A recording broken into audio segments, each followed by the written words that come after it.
Hey, it's Zach. During this time of social isolation with no games to watch, ESPN Podcast is still posting a ton of new content from all of your favorite shows. Last week alone, there were new episodes of the ESPN Daily, the Woj Pod, the Hoop Collective, the SVP Pod, Ariel Helwani's MMA show, Baseball Tonight, and more. You can listen to all of these and more wherever you get your podcasts.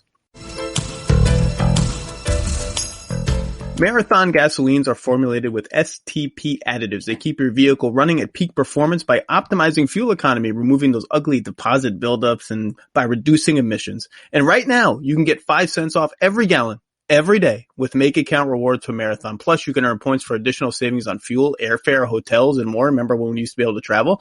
This is definitely a win-win deal. It's easy and quick to join. Just download the free Make It Count app or go to makeitcount.com/radio. So join the Marathon team and start saving today. This offer is valid only at participating Marathon stations. Remember, wherever your journey goes, it pays to start at Marathon. Marathon, fueling the American spirit. And now, the Lowe Post. Welcome to the Lowe Post podcast, where you know what I want to do? I want to talk about basketball. I want to screw everything else for just a minute or an hour and talk about basketball. And I want to talk about happy basketball things. And the happiest basketball award that we will have to decide on at the end of the season, whenever that is the most improved player award. Because you know what? Improvement is good. Improvement as people, as humans, as players. It just makes you feel good. And I want to feel good. And I like to talk about most improved players stuff with a person who actually knows what they're talking about, like a coach. And I thought of a coach in Florida who I haven't podcasted with in a long time. And we usually do a first round playoff series rapid fire preview. That's not going to happen for a while. So David Thorpe, how are you? I'm fine, Zach. Thank you for asking. Everyone I know mostly is fine, and really thrilled to hear your voice, my man. Yep, it's been it's been something. It's been but you and yours are well. You're quarantined down in Florida. Yes. You know, I quarantined early. I went to Tallahassee with my son and my wife for kind of a college visit, and it was a college visit. We spent some time with the team. And then 12,000 fans. And I was a little bit uneasy, but it was something I felt we had to do. And on the late drive home that Saturday night, this would be March the 7th, we had spring break for my kids who are kind of in college while they're still in high school. And we were supposed to spend a couple of days at Universal and Disney, which is 90 minutes away, just to enjoy 3 days together. And I canceled it. I just said, you know what? We took a risk. And I realized it's not a big deal here in America, but I have tons of players and friends in Europe. And I shut it down. And we've been quarantined since pretty much midnight, the morning of March the 8th. And so far, everything's going okay. And we're lucky where I live. We have a lot of space. You got both kids there with you? Yeah, we have my kids, my wife, my mother-in-law lives walking distance away. My parents live 5 minutes away. And so the only thing we're really doing is going out to, like a lot of people my age and younger, we're shopping for our parents who are lucky to have 3 of the 4 still alive as parents. But like I said, where I live, I'm very fortunate. We got a good amount of land. I don't see my neighbors ever. You have to really go out of your way to see people. And in the big cities, they must be going stir crazy. I have a yard and a basket and a pool. I have 0 complaints, and I can only think about the people that are having it much worse than us, not to mention the healthcare workers or those that got sick and are getting sick. It's a scary time for them, I know. You got any board games that bring out the competitive juices in your teenage children? You got any board games where it's just someone's flipping the board over 3/4 of the way through in disgust? It's such a great question. No, although I would tell you that your family's probably very nice to each other. My family, boy, when Zach was a teenager and it wasn't, like categories wasn't going well for me. If God forbid my little sister was ahead, it could get ugly.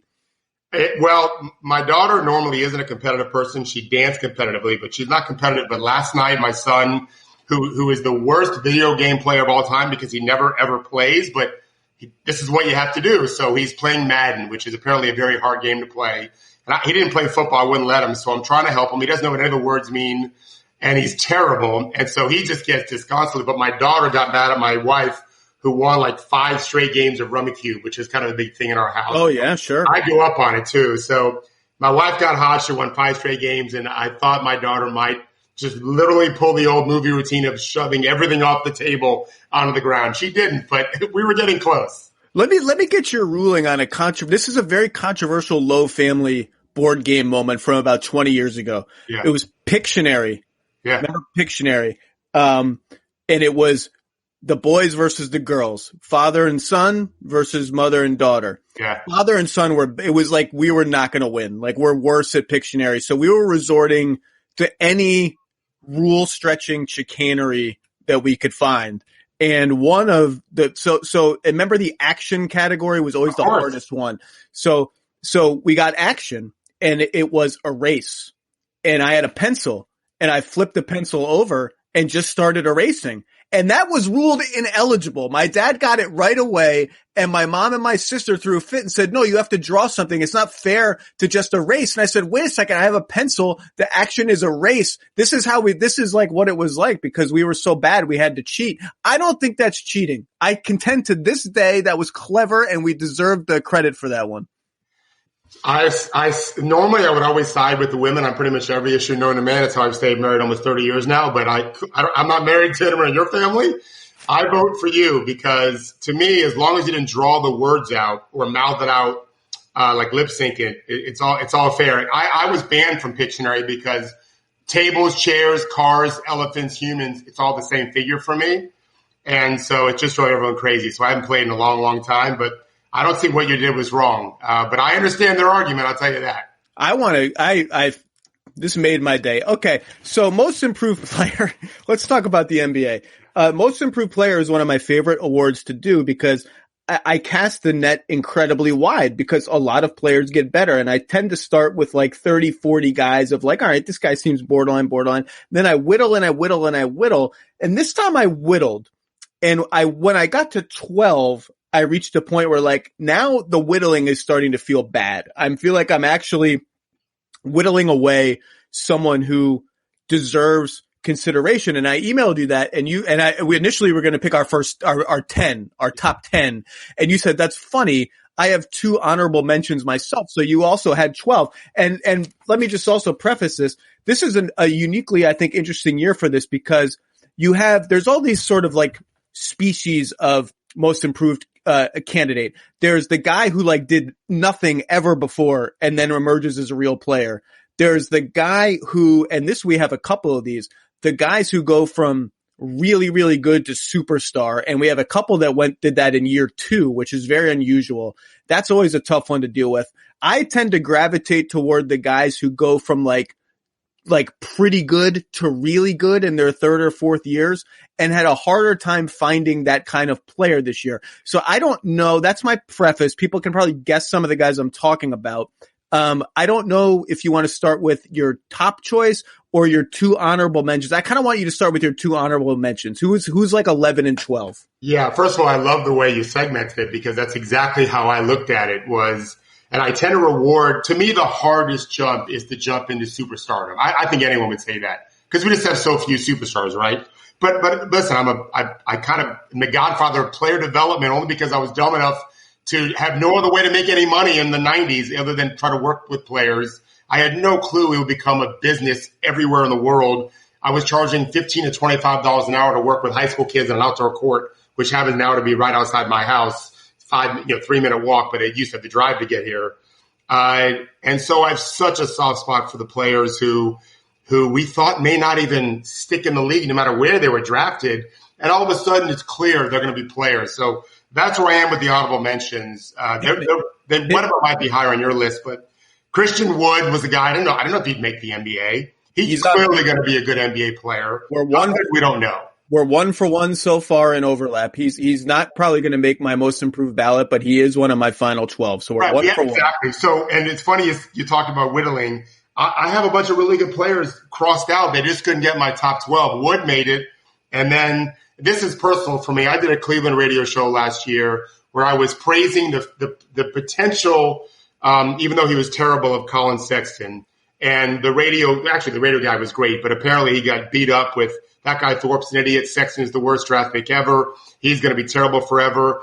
And I'm sorry, he's not. He's going to be pretty good. So he didn't make my top 10. I'm sure he's making no one's top 10. But he finished the season as it stands incredibly strong. And he wasn't good enough to be a top 10 because there were 10 guys that deserve it more. But I thought I needed to mention the fact that this guy's going to be a player. I'm not sure about Garland. but Sexton's going to be a player in this league for a long time.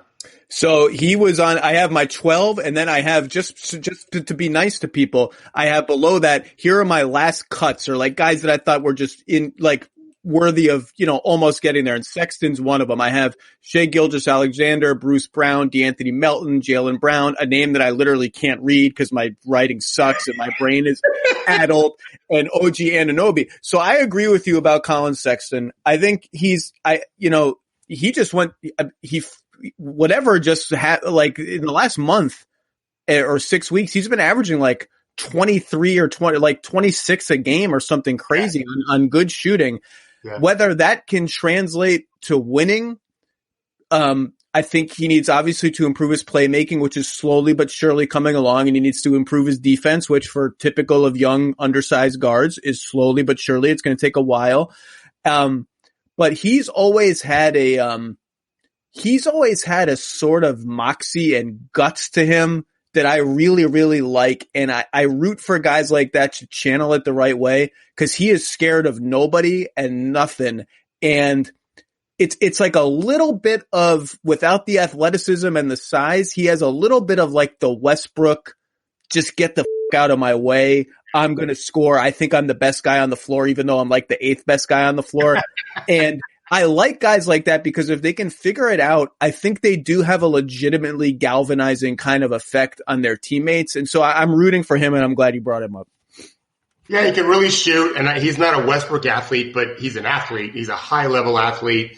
So fearless competitor, very, very good, if not borderline elite athlete that can really shoot. In 2 years in a row now, he's been 38 and 40%, so we know he can shoot. Those guys can make it. He just stuck on a terrible team. A lost team. I think that if you put him on a lot of other teams right now, he looks like a much better player. But yeah, I don't know. I don't follow it as closely as you. I feel like this was the hardest year to find.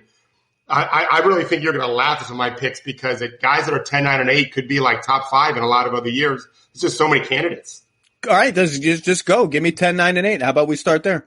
All right, so I'm embarrassed to tell you number 10. That's how good I think he is, but. One of those guys that last year we weren't sure would be around much longer. Not that he wouldn't be in the league, but we didn't know how impactful he'd be. He didn't do a whole lot for the Raptors late in the year, but Norman Powell is a hell of a player now. He's on my list. We're 2 for 3. He's really good on a fantastic team, and he's part of it. If you're just along for the ride, you're not going to get mentioned from me. But he is a part of this story. He's not the biggest part, and I'll talk about the biggest part later, because he's higher on my list. But what Norman Powell did this year, to me, it deserved a top 10, because he's suddenly a guy that is going to be in this league as a starter for a really good team. A year ago, I don't know that we at all thought that'd be the case for sure. So he's on my list. My hot take, we're going to disagree on this a little bit. Yeah. It seems like I think he's the best, most improved player candidate on the Raptors. And he doubled his scoring average. He's averaging like 16 a game. He's shooting 50 from the field, 40 from 3. His minutes are way up, which is obviously part of his production. But as you know, part of this is like, what happens to you when you get from 18 minutes to 30 minutes? Do you produce at the same level, or does your efficiency fall off? When your efficiency actually improves, that's very, very impressive to me. And like you said, he's been starting because they've had so many injuries. He started a lot of games for them. On the other hand, he sort of feels like the same player, just making more shots.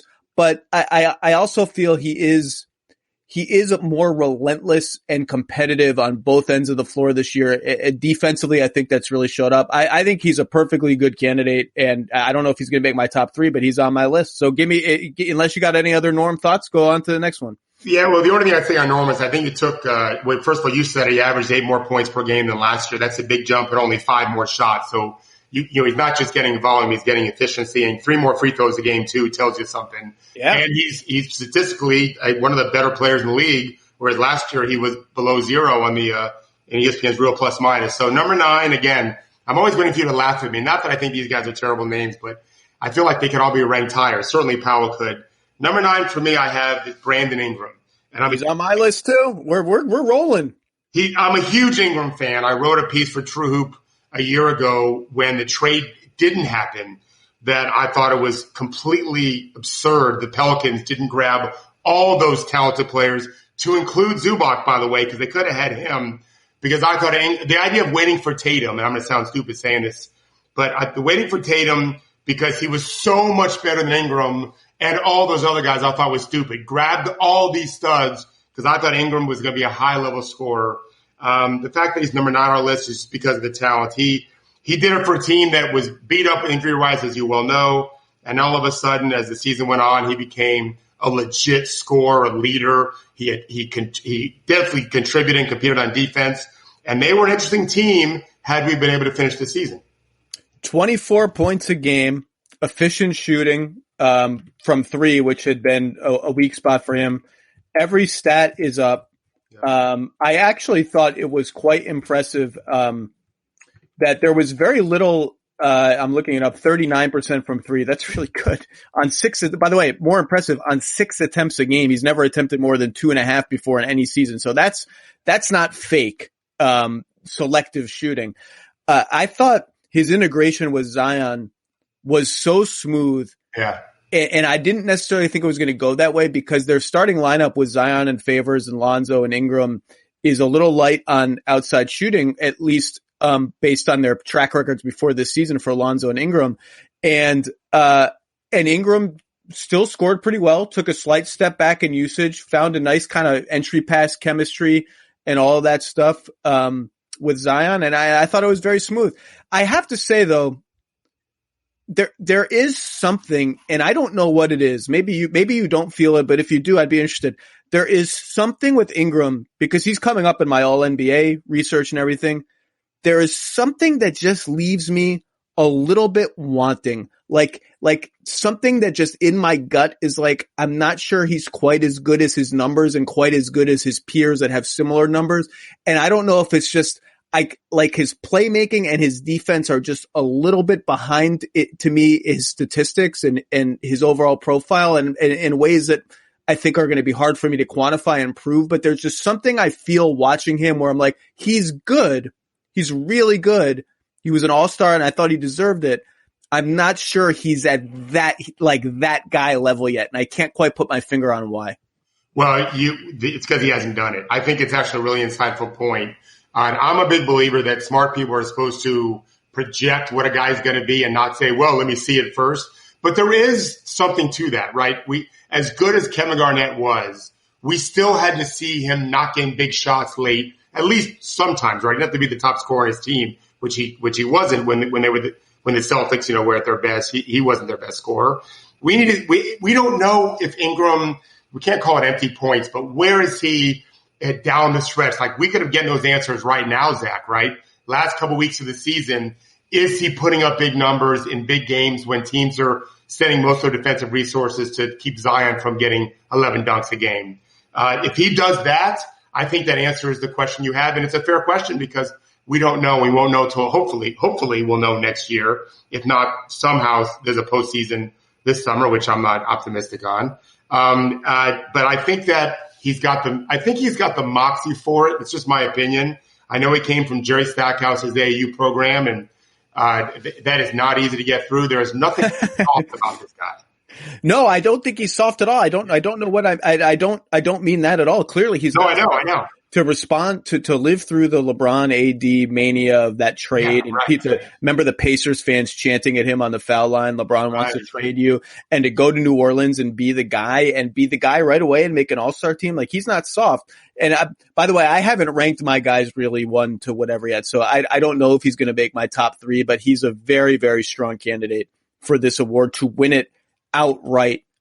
Let alone be wherever you want. But again, this is all very hard. So give me your neck. Go up the ladder. One more. Okay. So these guys are all about the same to me. He did not make your top 10 because you already said his name, and maybe I screwed up, but I have a real affinity for Jaylen Brown because I feel like he's one of those enigmatic players that gets in his head so much. In my book I wrote a couple years ago about the scientist and the artist. And he's a scientist. He is a very analytical player. He's a thinker. And I didn't know. We saw a glimpse, right? We saw a glimpse 2 years ago when Kyrie was out for the year. Then we saw the debacle of the Celtics last season. I didn't know, honestly, what we were going to get from him this year. And what we got is a terrific two-way player. If any team was going to – I don't know. I want to hear your opinion on this. If you had to guess what team would knock out Milwaukee, if that would happen in the East, the Raptors are a pick, I bet a lot of people would say. But the Celtics and Jalen, Tatum, Hayward combinations with Smart, obviously Kemba and Brad Stevens are important people. But I just thought Jalen has that two-way ability that can get you a bunch of points. He's averaging 20 a game and do it efficiently, but also be, in some games, your best wing defender.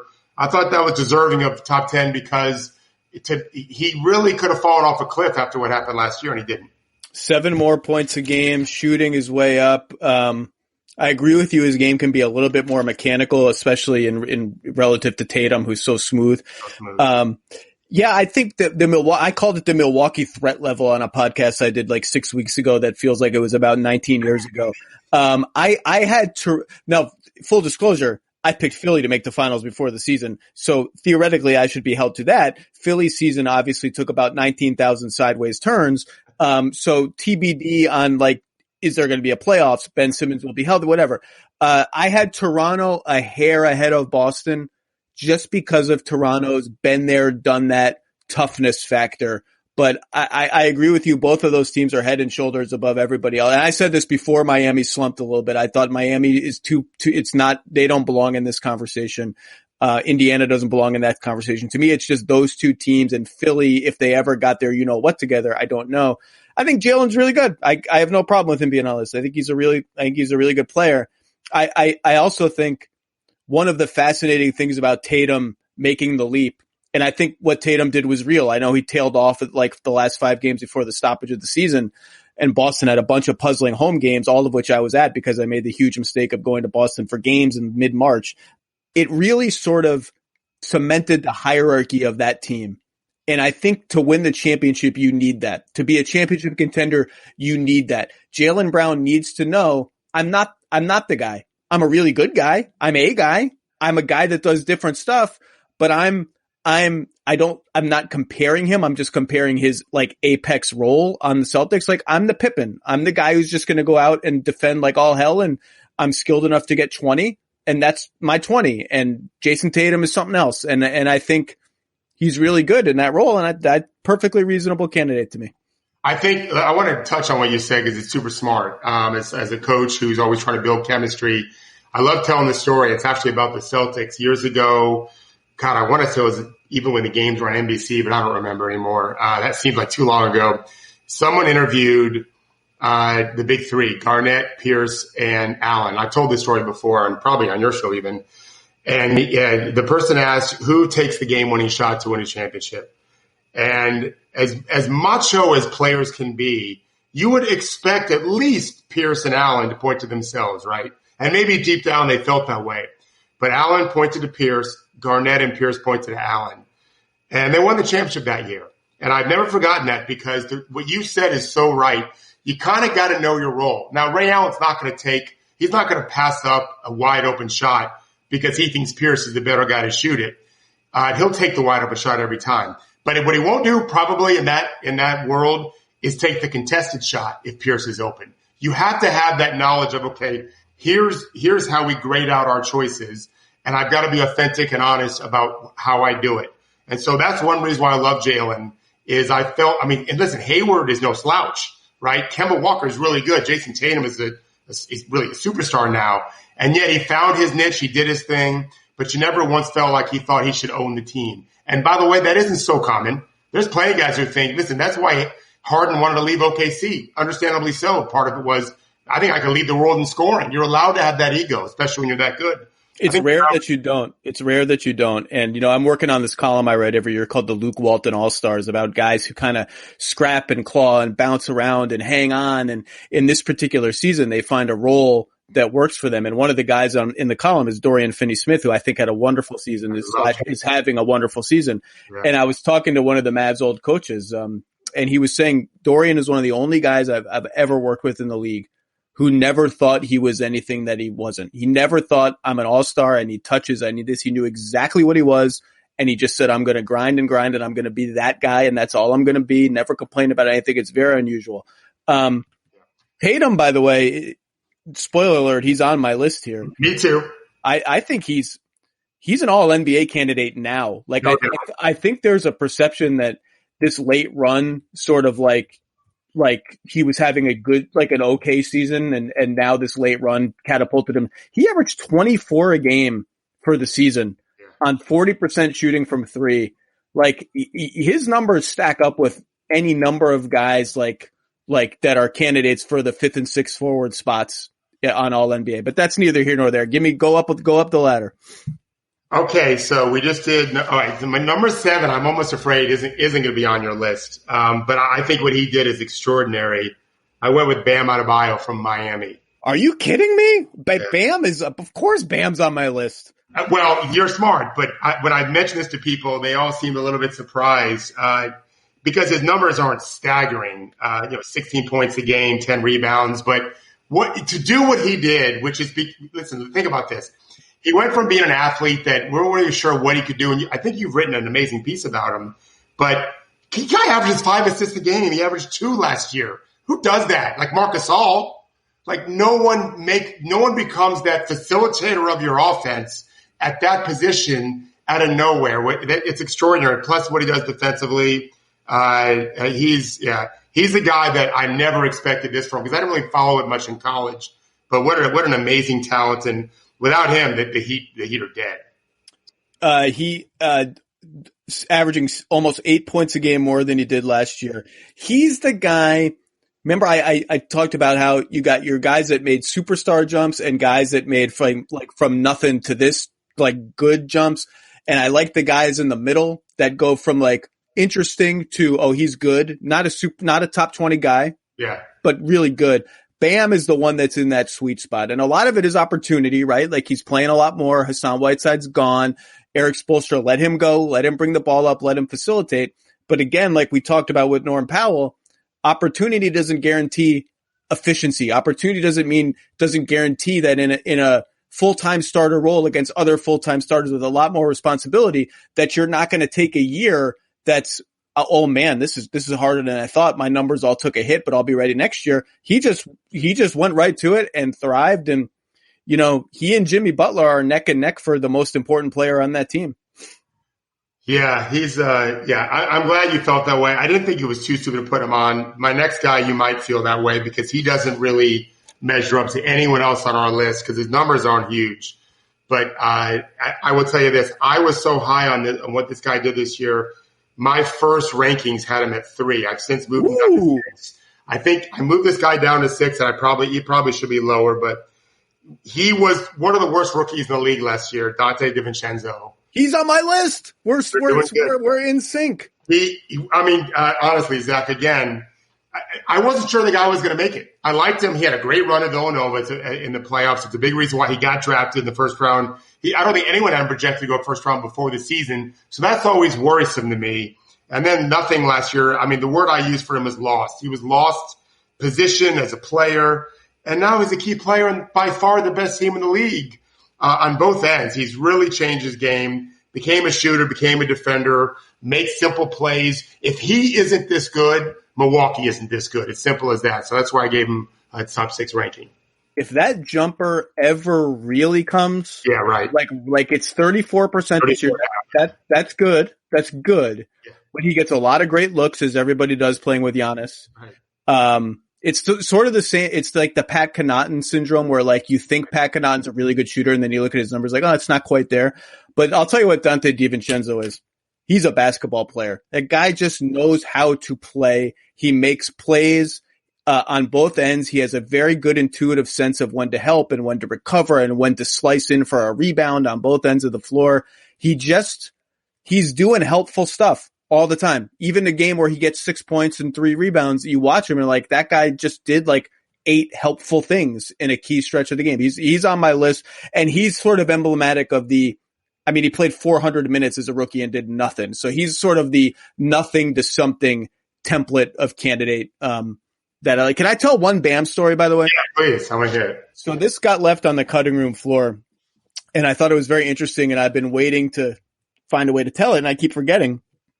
So I sat down with Riley for a long time for this story because Riley loves Bam.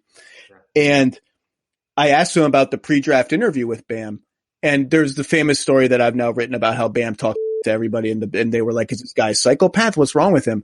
And I asked Riley, what's a question that you ask? You've been around the league. Literally, you have a lifetime in basketball.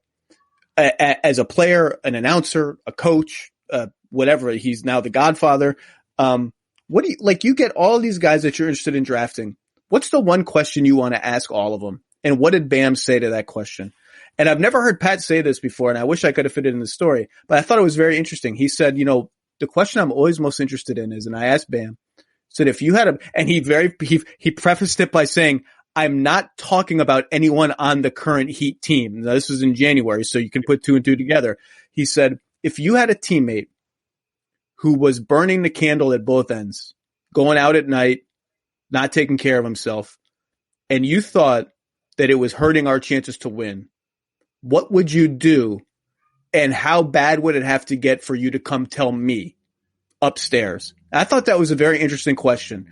And he said he doesn't want players to tell him. He does not want to hear them. In fact, it's the opposite. He wants to hear that they would try to handle it internally and that they would be very hesitant to ever, he called it, throw them under the bus to me. And he said, Bam said something like, well, obviously, I would try to take him one-on-one and talk to him and see what was wrong. And if we could, but if he's costing us wins, if it's hurting us, I'm going to try to take it into my own hands. But Pat, I don't think I think Bam said something like, it would have to be like incredibly bad for me to ever go to you. I'm sorry to tell you that. And Pat was like, no, it's exactly what I want to hear. I thought that was a very interesting question. Don't you? Yeah, absolutely. It's actually something I've heard similar things. I've heard executives ask people about gambling and drinking and those kinds of things. The best answer, and I don't know that I really remember the total answer, but the best guy who answered it from what I was told years ago, you remember Johnny Flynn, I know. Of course. I actually love Johnny Flynn and thought he was a very good six-man up guy in the league. I don't really know what happened to him. Maybe you do, but an executive told me that same kind of question, he blew it out. It was the greatest answer they ever heard.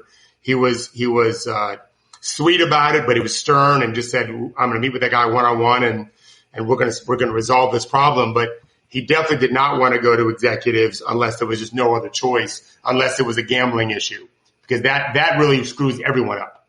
That's a good point. Yeah, you can't just handle that yourself, and that's what he said. But yeah, I love all that kind of stuff. And Bam, you don't tell me I wasn't wrong. You did write a big piece on Bam. Oh yeah, no, I wrote a huge piece. I've read so much of your stuff, and we have a lot of friends who write. So it might be my favorite thing I've ever written. I'm a Bam. I think Bam is a stud and the real deal. Now I don't know if he's ever going to be.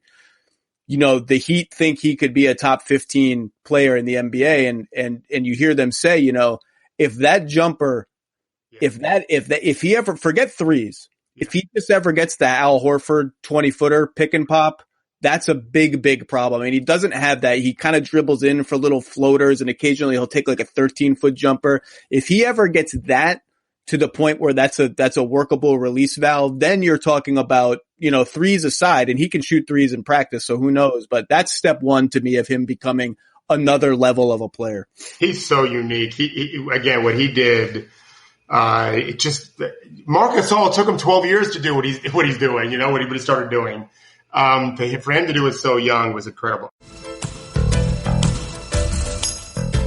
5-Hour Energy shots are portable and effective at giving you the alert, energized feeling you need to get work done, even if you are working from home, because that couch can be a little too comfortable and convenient.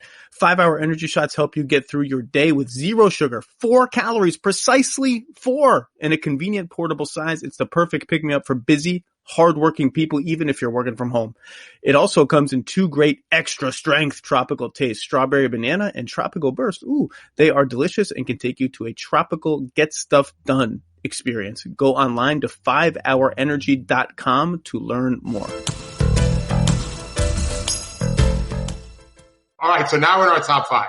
Up the ladder. Go ahead. I feel good about my top 5, but I feel like there's going to be one spot that I have some that you don't have, or vice versa. Number 5 for me is an amazing story. It's one of those rare guys who makes the jump. You already referenced it, so I think he's on your list. When you go from good rookie to freaking amazing second-year player, that just doesn't happen very much. So I have Shai Gilgeous-Alexander. Ooh, I love it. He is. He was good last year. We have to say he was good last year, but OKC is one of the better success stories, I think, without question. I give Chris Paul and actually Billy Donovan a lot of credit for it. But Shea's their best scorer. He's averaging 6 rebounds a game. He has when you go against them, and as you know, a lot of guys that I help in the league, like you have to account for Shea when you go into that game. You can't just prepare for Schroeder and Chris Paul. And Schroeder is probably, he may be on your list. I feel like he's been good before. That was one, I didn't mention this before, Zach. If you've been really good before, like Derrick Rose to me is an amazing story. Those guys. Schroeder has had this season essentially with not quite as good shooting before. Right. But he's been a great story this year. I don't know that we thought Shea would get to 19 a game on a legit playoff team.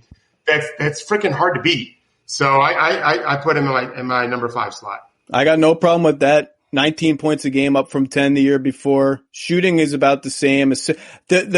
He keeps finding these roles where he's sort of a weird hybrid guard, and the playmaking aspect of his game has sort of stalled out a little bit, and maybe that's what turned me off to him as a candidate. But like I said, he was one of my final cuts.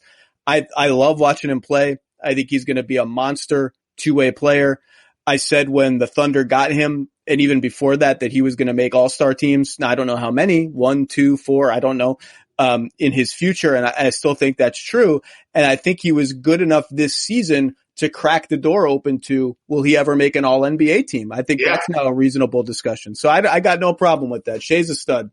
That's a great point that he's in that number. All right. Number 4 for me, who initially, I'm very proud to say, didn't make my top 10 because his team's awful and I don't like watching them play. And when I rang off my I think a 10 at that point to my son, who follows the league probably more closely than I do, he right away said, "Dad, are you an idiot? You don't have Devontae Graham on your team?" I knew it was going to be Devontae Graham. He's on my list too. So I quickly said, "Jesus, son, you're right." So I went back, and of course I actually liked watching him, but I just watched him on Synergy because I couldn't stomach watching their team play. So I just watched his plays during the course of the season. But, there are people who might rank him number 1. What he did, go from 4.7, 18.2 points per game, a highlight level player, just, a much better shooter, just on a terrible team. But I couldn't punish him for having a monstrous improvement. Another guy that we weren't sure how good he would end up being. This guy's going to be really good for a long time. Yeah, there's one other guy that's neck and neck with him, is the ultimate, to me, nothing to something candidates for this award. His playmaking, 7.5 assists a game. His playmaking was way more advanced than I thought it was, and I think that the Hornets thought it was. But David Thorpe, you don't like watching the Charlotte Hornets, so this is a frisky young team. You must defend this take to the 9 Charlotte Hornet fans that are still existing and listening to this podcast. What's wrong with the Charlotte Hornets of 2019-2020? It's a great question. So, Graham saves it a lot. I actually like their coach a lot. He's the reason why I go back and watch what they did with Devontae, is to see what the coach did to get him stuff. I don't like the franchise, the people who run it. I don't know that they have any idea. I don't think they know what they're doing. I don't think they have a lot of rhyme or reason to the draft picks, although I'd be happy to say the kid they got from Kentucky this year really grew on me quickly. PJ Washington's good. I think he's going to make first team all rookie for me. Absolutely. I could get that. When I watched him on tape before the season, he did nothing this summer. I think he was injured some. Very quickly, I realized, this guy can really play. So that to me was a big positive. And then we see Devontae. There's something about the way they've made a lot of the decisions. I don't like the Martin twins at all. I think they're amazing athletes who are like 26 years old, and not fans of them long term. Although the guy that got drafted has a chance. The other one I thought was incredibly selfish. The one that wasn't drafted but they signed. I can't keep them apart. They're twins, so it's hard. I believe Caleb was undrafted and Cody. Yeah, Cody's better and deserve. Cody. I like Cody. I think Cody's got a chance. A great athlete, great motor. That always helps me. He played more unselfishly than his brother did, which is ironic because the brother's the one that didn't get drafted. But maybe it's just I've reached my fill with other teams that are bad that I still have to follow. Well, first of all, the Martin twins need to either get different hairstyles or wear different colored shoes because they're freaking impossible to tell apart on the court, and it drives me crazy. And I don't want to rewind to figure out which freaking Martin twin just did a thing I like or don't like. I like the Bridges kid. He has a chance. Bridges and Washington have a chance. Yeah, the Hornets have had a rough decade of decision making. Okay, that makes it. I think Graham's a really good candidate. The shooting really tailed off, and the 40% shooting from two and inability to finish at the rim are a little problematic. Now he's small, and these guys that have never played big NBA minutes before, there's just a wall you hit sometimes because this is 63 for him games of you're all of a sudden from not playing 35 minutes as the number one option on an NBA team. So I can forgive Devontae Graham in his first year of that for kind of hitting the wall a little bit. Well, there's one other thing too that you have to factor in is every year this is happening more and more. Teams are playing, I call it defensive blackjack. They're playing the odds. And so what you said is right. He's the number one option, which means every team is playing blackjack with him. They're trying to force him into the least likely possibility that he would score or get fouled. Of course he's going to score and get fouled, but you're trying to create opportunities where you're getting lots of aces and tens playing blackjack, and he's getting a lot of sixes. He's going to win once in a while, but not as much. And over the course of the season, that book gets written tighter and tighter, and it gets harder and harder. That's why it's so hard. This leads me actually to my number 3 guy. To be really good and then take a big step forward when you go from the second option to the first option, and you can figure out who I'm talking about. Is so hard because, again, everyone's playing blackjack against you because you're the one guy they have to stop, which is why at number 3, I've got Siakam. Oh, love it. He became such an incredible player when, again, I know what teams are scouting on, what they're focused on, and it's to slow him down. And, of course, he's got help in whereas Graham doesn't. He's got help in Lowry and Gasol. That alone is just so big. But it is really hard to be a very, very good number 2. Remember in the NBA Finals, early in the game, he scored 101 against Draymond Green, and I tweeted because I told this to Henry Abbott, my partner, my boss at True Hoop, that if Siakam can score on Green, it's going to be a much tougher series. This is before the injuries hit, the last injuries, and I didn't know if he could score on Green, but he could, and so I knew that he had it in him. He didn't need it as much because he had who he had next to him. This year he didn't.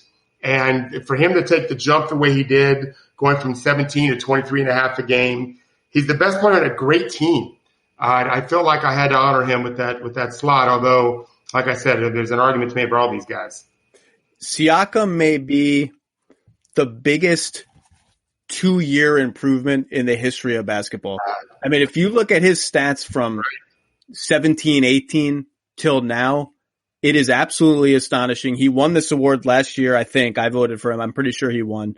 Should he win it 2 years in a row? You just made the argument. 6.5 more points a game.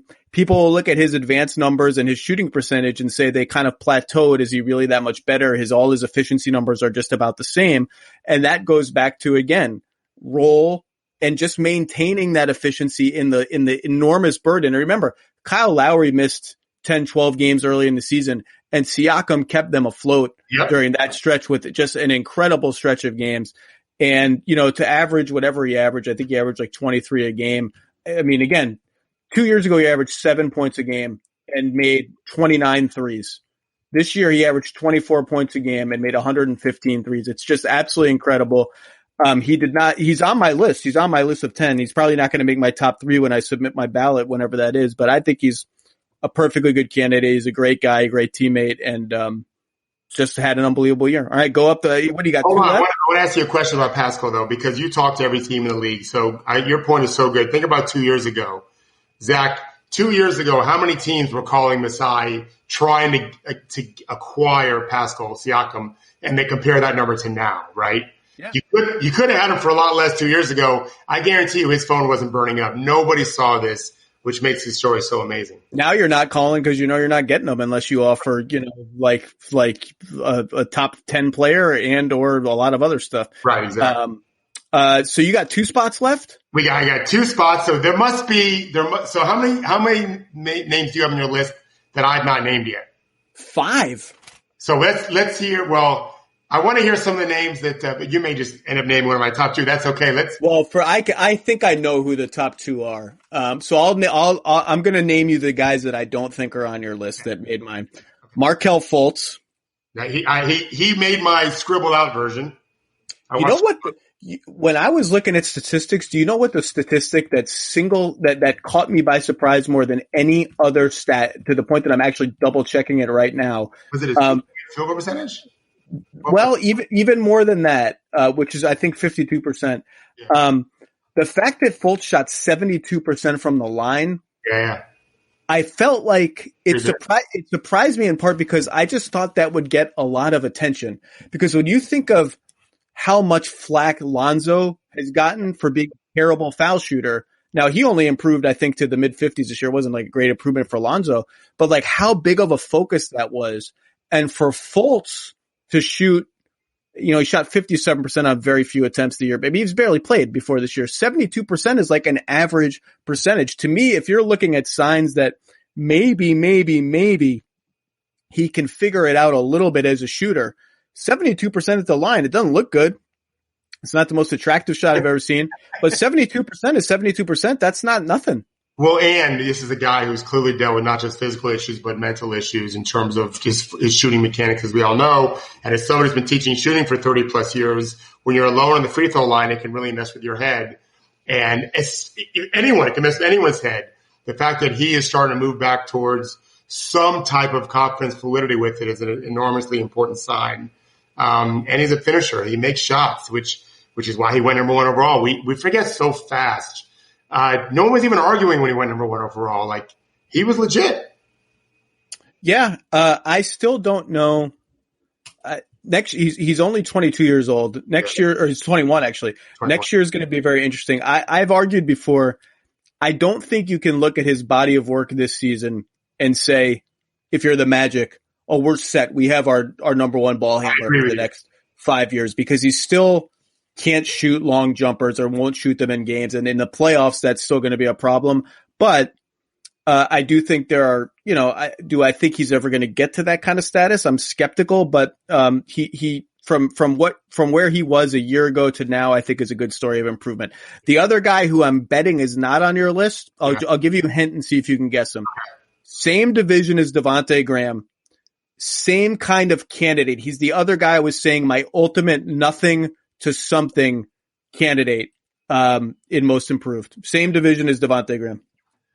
Let's see. It can't be Bertans, can it? No. I know it's not Trey. Same skill as Davis Bertans, though. So amazing shooter. Is it someone from the Hawks? Nope. I don't know. Who is it? Duncan Robinson. Oh, I was going to say it's got to be one of the Heat guys, but yeah. Yeah, you think? Well, where was he last year? College? He was in the G League. He was on a 2-way contract. I'm going to look how many minutes he played in an actual Heat uniform last year. I looked him up and thought he wouldn't be eligible because I didn't think he'd played the year before, really. He played 161 minutes for the Heat last year. And this he year, improved a lot. He's incredible. He's so much like Bertans. You're right. He's taking 10 threes per 36 minutes and shot 45%. And it's one of freaking out when he gets open. It's one of the greatest shooting seasons in NBA history, period. Yeah. And a really great story of player development by him and by the Heat that I will be writing about more shortly. But he is he's averaging 14 a game, 13 a game. I mean, it's not like he's a bit player for them. He's a starter who is like a top 5 leading scorer for them. To me, he's a real candidate for this. And Zach, I would tell you this. I had a player that I was working with all summer that was in Miami for their kind of their summer workouts. They were just evaluating him, and he was there for a couple of weeks. And when he got back, and this is a very, very, very good player. I think he's the best player in the G League right now. I asked him, who impressed you there? And the only name he mentioned was Duncan Robinson. He didn't bother with the guys that are clearly good players. He just said, I had no idea he was as good as he is now. He was really impressed with him. He's much longer than people think. Yeah. Which means he's not the pushover on defense that people anticipated. Now he's got a lot of room to grow there, but the Heat are kicking. I can tell you Chris Quinn kicks his ass on defense every day in practice. But what's really interesting about the Heat is, and as a coach, I think you would like this, you know, and other teams have told me they admire this about the Heat. And I asked Duncan about it, and it's true. Some teams would have gotten him, said, okay, he's an A shooter, great shooter. Let's focus on some other stuff. Let's round out the other parts of his game. The Heat got him and said, he's an A shooter. Yeah, we're going to round out the other parts of his game. Like, we're not going to neglect that stuff, but let's turn the A into an A+. Yeah. Let's make you comfortable shooting with very little space. Let's make you comfortable shooting off motion, going, flaring to the corner, coming off curls, every possible motion. Let's get your release even quicker so you need no space. And Duncan Robinson told me, I don't even notice defenders anymore. Like I know exactly how much space I need to get my jump shot off. And if I have that much space, it doesn't matter where the defense is or who they are. And let's turn you into a screener like Kyle Korver. And, you know, I mean, I don't want to say Steph Curry, but a guy who uses his gravity as a screener who runs around. And other teams have said that's really, really smart. And not every franchise would have taken that approach. And it's really, really paid off because becoming an A+ shooter who can do all those things has turned him into a guy who might be like a nice bench shooter to a legitimate NBA starter. Well, Huey Brown always says, you say you set screens for one reason, to make defenders think. I think it's the single smartest basketball nugget of wisdom I ever heard in my life, and I use it all the time. And so what Duncan does and what the Heat have done with him, just like when you mentioned with Curry, is used as a screener, you're making defenders think, but because they're such elite shooters, I mean elite of elite, they're panicking thinkers. And so the only thing worse than a thinker is a panicking thinker, because when they panic, they're going to choose wrong so often. And the other thing the Heat do, and I know you know this really well, I think Bam may have mentioned this to you, that you put down, is it's just the attention they pay to the detail of conditioning is no joke. Oh, it's not sadistic. There's a plan to what they're doing. You're going to be in amazing shape. And guess what? It's an athletic sport. You should be. And they do the best job of anyone, I think. So I'm guessing your top two then were two guys who were traded for each other at the 2018 draft. Is that correct? Wait a second. I have to think. I don't think so. So you might not even have my number one guy on your list. Others haven't either. So I'm going to go number two. He's going to be on your list. Jason Tatum is number two.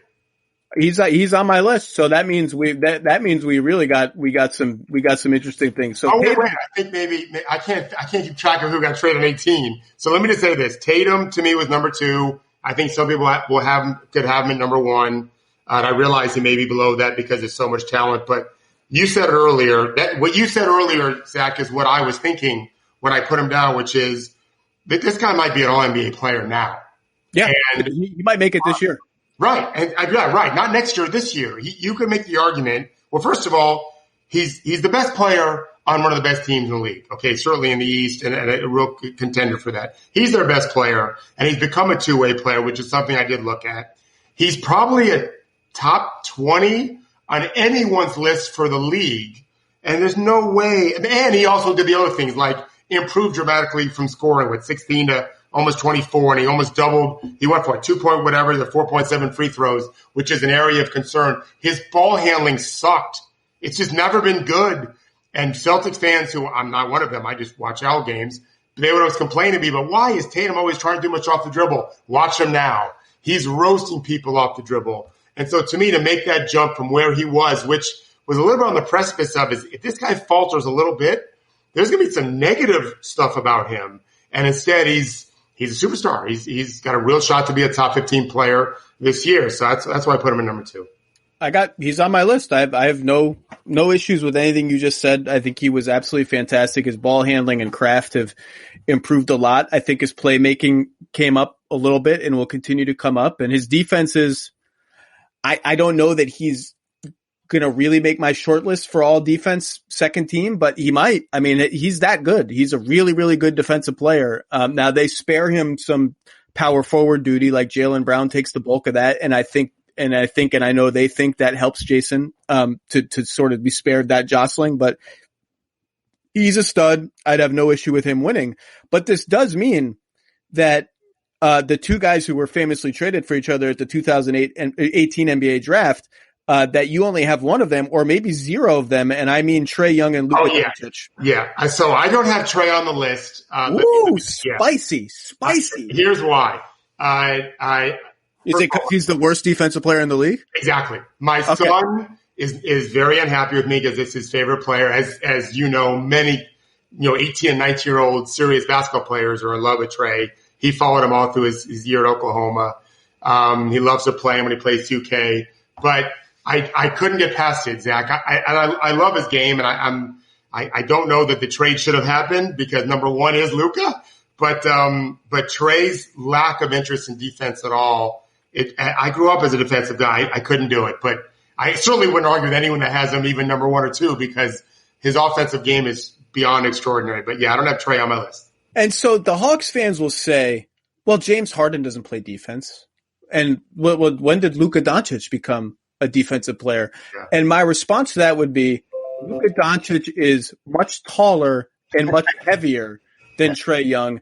And that by itself makes him a much better defensive player because you can put him, even if you're hiding him, you can hide him anywhere. You can put him anywhere you want, on any player you want. It means he's going to get 8 rebounds a game and and box out and do those things that and James Harden, look, I'm not going to sit here and argue James Harden is a good defensive player, but he has size and he's a great post defender. He can do things. Trae Young, you got nothing. You got no place to hide him. No. There's nowhere where he's going to be safe. He's a piece of tissue paper floating around the court that everyone can just move willy-nilly wherever they want. So it is not, but at the same time, he made my list because 10 points per game increase. He averaged almost 30 a game. He's got to bring some level of effort on the other end of the floor, or else at some point the teammates are going to start grumbling if they're not already and saying, hey, you're supposed to be the best guy on our team, man. You can't just be dying every single possession. I'm sick of covering for you. He can't be a souped up version of Jordan Clarkson and make my list. There's the word I call integrity. I didn't like my high school coach at all, but he definitely instilled the thought. He was a Bobby Knight guy. You had to play defense. You had at least care. And I'm not convinced Trae cared this year. I think he will care. I'm not at all disparaging him. I'm a fan, and I actually want Atlanta to be great. I was hoping they got Zion in the lottery because I wanted him and Trae together. But I just never felt like it mattered. That didn't matter to him. And again, they were bad, but it has to matter. You have to have some disposition, and I think it matters to Luka. And when you mentioned Harden, you were right to say he's he's one of the better low post defenders in the league. And I think a year ago he led the league in deflections. Like he's doing something. Trae's doing. Yeah, I get it. Number one, I got Luka. I didn't know this going in. And by the way, I totally forgot about that trade. I just don't pay attention to the draft night stuff. When they start playing games, when I really start paying attention. Luka, to me, just like we said with Tatum, Zach, he's an all-league player. He's an MVP candidate on a team that no one thought, well, most people thought we're not likely to make the playoffs. I guess you could make an argument for it that they would. But they're going, if there was a playoff, they'd be in it. And he is one of the best players in the world. And that leap just doesn't happen often. It's not normal to do what he's done. I don't care what he did in Europe because we're not factoring that in. We're only factoring one year to the other. And he went from being the rookie of the year, really good player, to one of the best players in the world. 29, 9-9 from 21, 8-6. Yeah. On a playoff team. 57% on twos, which is, I think, the most impressive part of his growth was his ability to get to where he wants to go and finish. 50% on twos the year before. I believe he shot 75% in the restricted area this year. That's like LeBron shoots 75% in the restricted area. 9 free throws a game.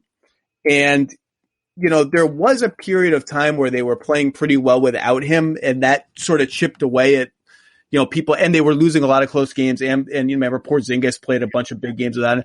But I think for the season, I don't have it right in front of me, but I believe they were 6-7 in games that Doncic missed. He's clearly, these guys who commandeer the ball every single possession, when they go out and you redistribute your offense, you can make up for their absence, I think, in the short term more than you anticipate. but in the long term and against the best competition, Dallas obviously needs him, and he was absolutely fantastic this year. I think he's going to win this award. He would probably get my vote. I'm not entirely convinced of it yet, but he's going. I don't know if he's going to make the MVP ballot, but if there are 7 candidates, he's one of them to be sort of 3, 4, or 5, and he'll deserve it. He was absolutely outstanding, and I'm sorry to the Hawks fans, he's on another level from Trae Young. He's not, yeah, there's no doubt of that. When you talk to players, players can be really competitive to the point where they don't love to see someone else have this kind of talent at this age. Probably just from self-preservation standpoints, any veteran players worry about the next generation. I've never talked. I mean, you talk to more players than I do, probably in a very casual way because you're friendly with them. As a reporter, you're always just talking to them. Does anyone ever say like, yeah, he's overrated? I've never had someone say that to me. No. In fact, I think he's a player that people look around the league and think, boy, it'd be kind of fun to play with him because he has yeah. They trust him. His teammates trust him for sure. I look at how veterans react to him. They want the ball in his hands. He doesn't have to steal from them, as some guys have done over the years. They want the ball in his hands. And here's the other thing. He took 9 free throws a game. He's shooting 32% from 3. To me, that's a scary number, Zach, because that number's going to go up. Well, he takes the second toughest diet of threes, I think, in the whole league behind Harden and maybe Steph, I guess, when Steph gets healthy. You're right. Steph is just another universe, obviously, as a shooter. And I do think in some Dallas games there are maybe 2 sidestep or step back threes a game that they're not even heat checks. They're kind of like cold checks. Like he's missed a couple and he's like, I got to take one more just to see if I can get rolling here. They're kind of like cold checks that I feel like would annoy me a little bit if I was one of his teammates. But he's a fantastic passer. He has every pass in his bag. And my favorite thing about Luka, and he came into the league with this, is it's not just pound, make play that leads to assist or shot. He has like a little give and go improvisational, give it up, get it back, set a random screen, make a random cut. And I think superstars who have that ingredient in their game are really, really fun for other people to play with. And I think if he even sort of nudged his game like 8% more in that direction, I think that plus more shooting, I think he has another level to get to. Well, your point on the 2 or 3 shots he takes a game that he probably shouldn't take. You're right. You would never tell Picasso how to paint between the lines. You got to let him do his thing. You got to let him do it. You just have to. I guess he'll figure it out because he wants to win. But your point on him knowing how to play, what you said earlier about Dante, that means you have to know how to play without the ball. That's where Curry's so amazing too, and LeBron. Like they don't always have to have the ball to be the greatest player on the court. You want him to have the ball because they're so skilled and talented, but Luka is born to play. He is the natural as much as anyone I've ever seen play. I used to say that of Nick Kalathis, who's probably the best guard in Europe the last 12 years. He was like Mozart with the ball. Luka's the same way, just more talented. Dallas has someone that is going to be in the MVP. I mean, he's going to be an MVP candidate for a while. He's going to be in the running for a while. Yeah, and I don't think I've ever seen anyone.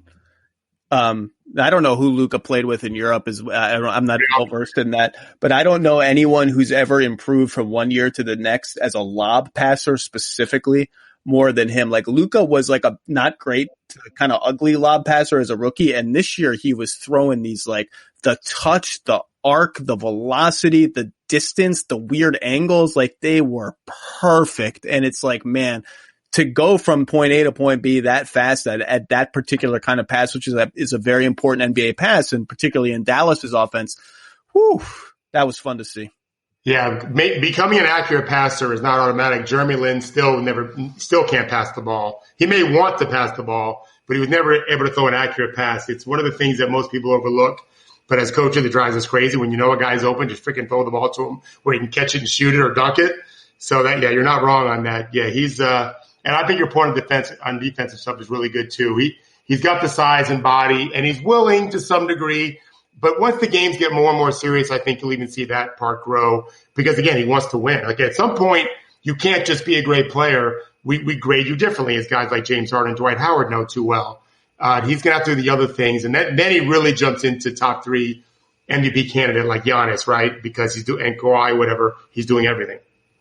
Coach, this has been a lot of fun. I think we hit every name on my list, and including the ones that we didn't overlap on. Pretty strong overlap. We did not pre-plan these or share these with each other. So, always a lot of fun to talk to you. Please stay safe down there, and hopefully we'll talk in a more normal circumstance pretty soon. That'd be great. Thanks for having me, Zach. Stay safe, my man.